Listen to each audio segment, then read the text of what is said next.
expensive watch. You go, I want that. Right. That's what I want. What you really want is freedom. You want freedom from your money problems. Right. And I think that's okay. So people, once someone can solve their money problems, either by lowering their lifestyle or by making enough money,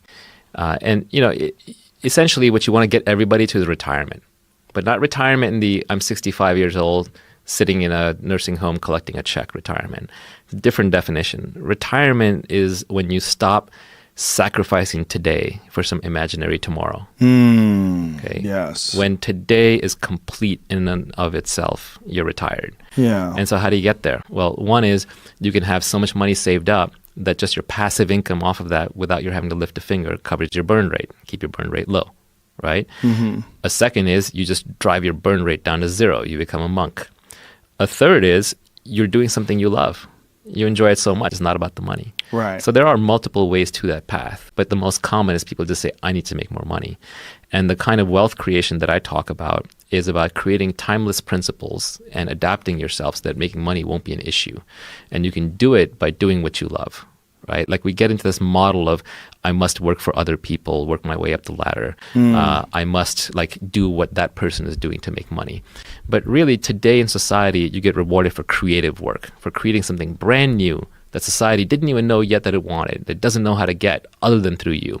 So the most powerful money makers are actually individual brands, people like yourself, or Elon, or Kanye, or Oprah, or Trump, right? These are individual brands, eponymous name brands who themselves are leveraged. Like you're leveraged. You have podcast media going out to everybody. That's leverage. The podcasts work for you when you sleep. They have knowledge that nobody else has, which is your knowledge is the knowledge of being Joe Rogan. I mean, who else is a UFC fighter and a commentator and a podcaster and a comedian and, interested in all these things and knows all these people? Can't replace you. So we have to pay you what you're worth. And I never fought in the UFC though. Can't say I'm a Oh, you UFC didn't? fighter. Okay, sorry. Or you're whatever. You're involved in that whole scene. You just have a unique set of skill sets. Mm-hmm. So because of this unique, what I call specific knowledge, because of the accountability that you have with your name, because of the leverage that you have through your media, you're a money making machine. I'm sure at this point I could make you start over tomorrow, wipe out your bank account, you'd be rich again in no time because you have all the skill sets. So once people have those skill sets, and the beauty is the way you've done it is you don't have any competition. There's no substitution. If Joe Rogan were to disappear off the air tomorrow, it's not like random podcaster number 12 would step in and fill that thing. No, it's just gone.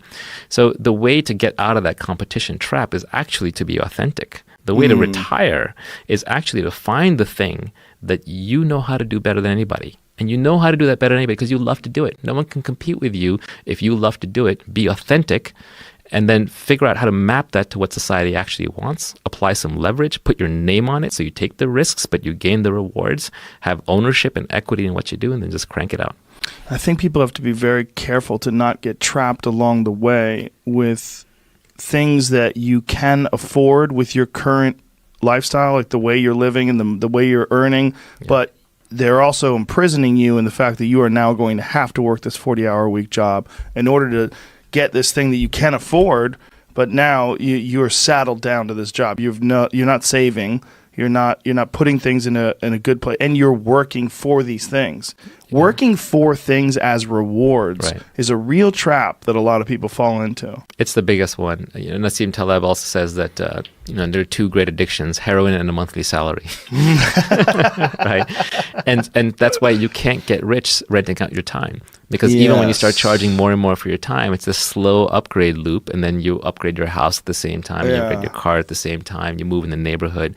You really also have to get used to ignoring your peers, or upgrading or changing the definition of your peers. There are a lot of people here who are poor here, but they would be rich if they were living in Thailand and Bali. And if they have the luxury of a remotely doable job, they may want to be living there and saving up money. But the ignoring the peers is an issue because the keeping up with the Joneses is a real phenomenon. Yeah, envy makes the world go round. Right? Yeah.